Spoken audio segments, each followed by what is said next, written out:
Salut tout le monde. Voilà, nous continuons avec nos séries de formations sur études des ensemblages. Voilà, donc cette fois-ci, nous allons maintenant étudier donc l'assemblage des poteaux et poutres bilatérales.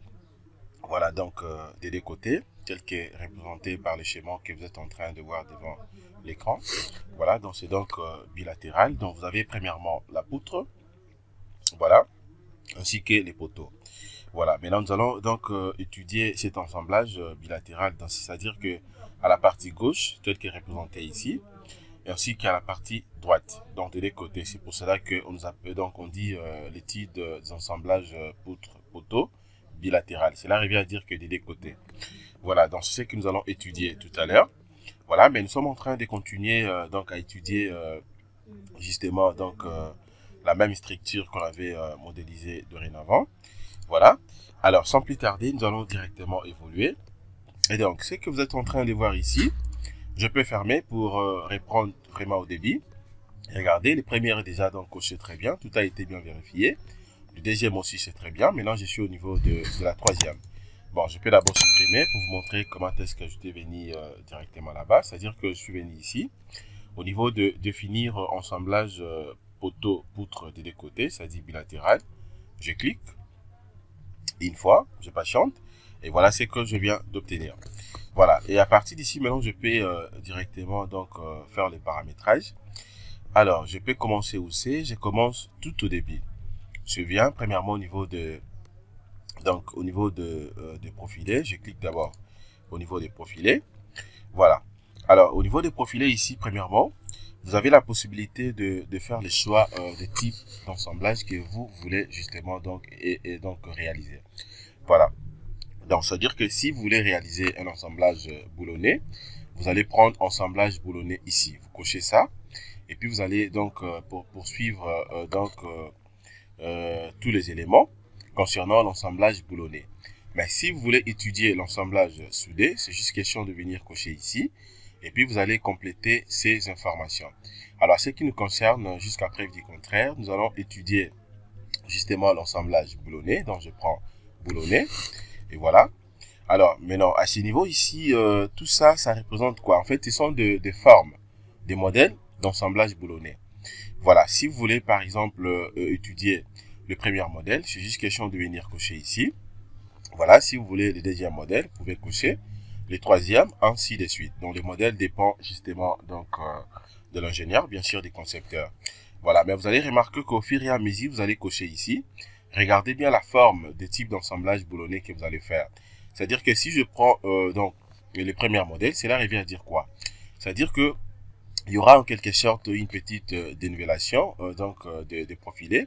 Regardez ici. Premier profilé ici, donc se retrouve justement au milieu. Le deuxième, mais c'est un peu penché vers le haut. Voilà, espacé vers le bas. Voilà. Et deuxième modèle ici, vous avez du côté droit, c'est centré justement au milieu. Du côté gauche également, c'est centré au milieu, mais les profilés sont justement différents. Troisième modèle également, ici c'est centré au milieu, de l'autre côté c'est excentré, donc vers les bas. Voilà, donc ça dépend de ce que vous voulez peut-être utiliser. À ce qui me concerne, je prends ces deux milieux. Voilà. Et après maintenant, ça reste également quoi? Et je peux maintenant venir ici.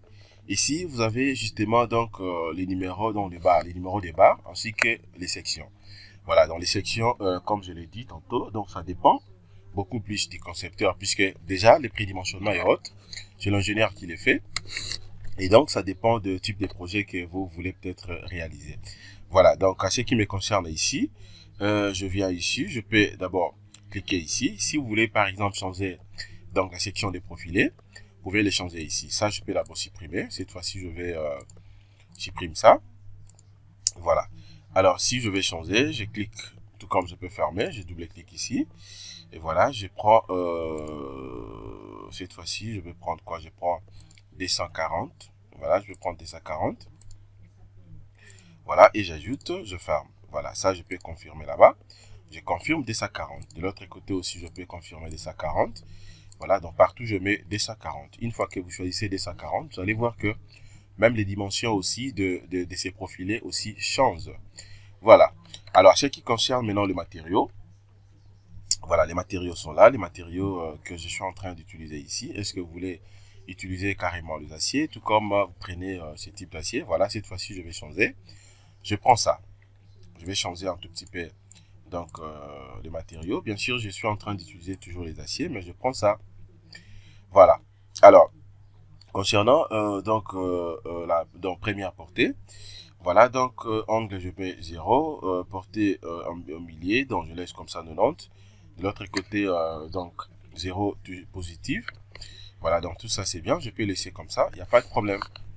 Alors, je peux soit appliquer, une fois que vous appliquez, voilà, de l'autre côté aussi change. Maintenant j'ai des profilés différents, j'ai des JPE 240, 240, voilà. Et puis maintenant je viens au niveau des jarrets, je clique au niveau des jarrets. Voilà, les jarrets aussi, je vais faire la même chose. Regardez, paramètres de platine de jarret, c'est bien sûr c'est en millimètres. Voilà, puisque la construction métallique, beaucoup plus, on utilise l'unité utilisée, c'est les millimètres. Voilà, donc je viens ici. La partie supérieure. Partie supérieure, est-ce que vous voulez avoir les jarrets à la partie supérieure? Si vous voulez avoir, vous refusez d'avoir des jarrets, c'est juste question de prendre sans jarret. Alors, par rapport à ces cas, si vous voulez avoir aussi, par exemple, des réducteurs verticales, c'est juste question de prendre ça. Vous cochez ici et vous aurez directement des réducteurs et donc principal. Voilà, donc ça dépend du concepteur. Alors moi je prends avec jarret. Voilà, je vais avoir aussi des jarrets. Voilà pour la partie supérieure. Et à la partie inférieure également, si vous voulez avoir des jarrets, donc c'est juste question de confirmer, je prends jarret. Alors je viens maintenant au niveau de la partie supérieure concernant et donc la hauteur des jarrets, je prends toujours ça 40, c'est bien. Alors la longueur, je prends une longueur de 250. De l'autre côté aussi, je mets 250. Voilà, angle ici, bon, je laisse comme ça, c'est bon, il n'y a pas de problème.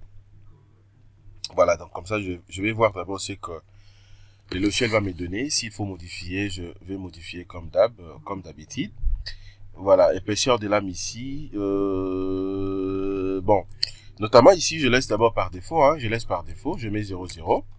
Je refuse d'abord d'uniformiser, puisqu'il ne faudrait pas que vous puissiez uniformiser à tout moment, puisque ça dépend également de la sollicitation ou bien de la zone beaucoup plus à craindre. Voilà, tel qu'ici, vraiment, c'est impérativement, c'est très très important de mettre, de placer les jarrets, étant donné que nous sommes en train d'étudier, donc faire l'étude d'assemblage des profilés et pour un abri. Voilà, pour un abri qui est en quelque sorte encastré et donc en quelque sorte sous forme de console. Voilà, donc je peux placer ici, il n'y a pas de problème. Donc c'est vraiment très important. Voilà, et puis je prends maintenant, ça c'était justement pour les jarrets à gauche. Les jarrets à gauche que vous êtes en train de voir ici. Alors je prends maintenant pour les jarrets à droite également. Je mets jarret, partout je vais mettre jarret. Voilà, je vais prendre la même dimension, 250. Ici aussi je mets seulement 250. Attention, c'est pas 2500, c'est 250. Voilà, 250, ça reste encore quoi, c'est tout. Voilà, boulon maintenant à gauche. Le boulon à gauche, voilà, je prends quoi ici. Ça déjà c'est bien, classe 8.8 c'est bien. Plan de cisaillement, partie non ficelée. Voilà, c'est bien. Et puis la méthode ici, des répartitions des forces. La méthode plastique, je prends méthode plastique. Je laisse d'abord comme ça, je prends maintenant à droite. À droite aussi tout est bien, il n'y a pas de problème. Alors, je m'en vais maintenant, platine gauche. Platine à gauche. Est-ce que vous voulez avoir platine gauche, dimension ici.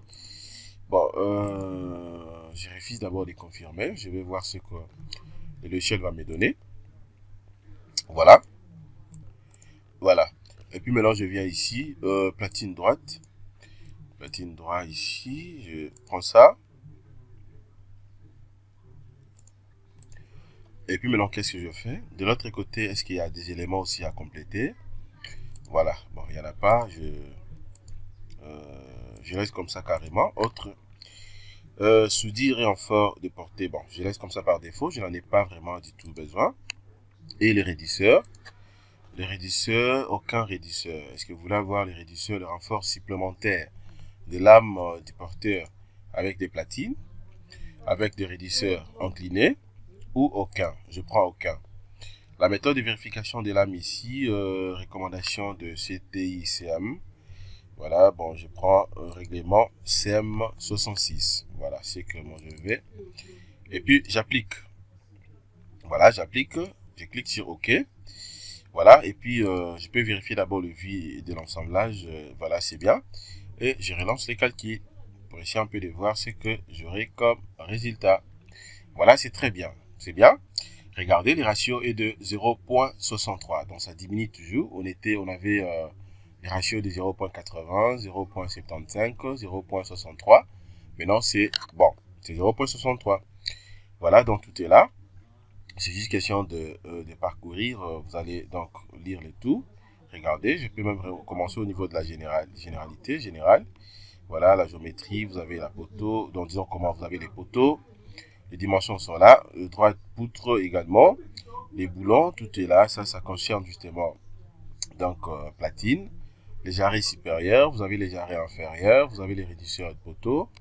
Et à gauche, et vous avez les poutres. Les boulons, vous avez les platines, jarret supérieur, jarret inférieur. Vous avez les soudures d'angle. Les efforts aussi, tout est là. Voilà. Cas des calculs manuels, les résultats. Voilà, distance des calculs. Et aussi les efforts par boulon. Donc, vous avez tous les éléments, ainsi que des vérifications. Voilà, donc tout est bien. Le ratio est de 0,63. Donc, voilà ce que je voulais vous montrer donc actuellement également. Et merci de votre disponibilité. Passez une excellente journée. Au revoir.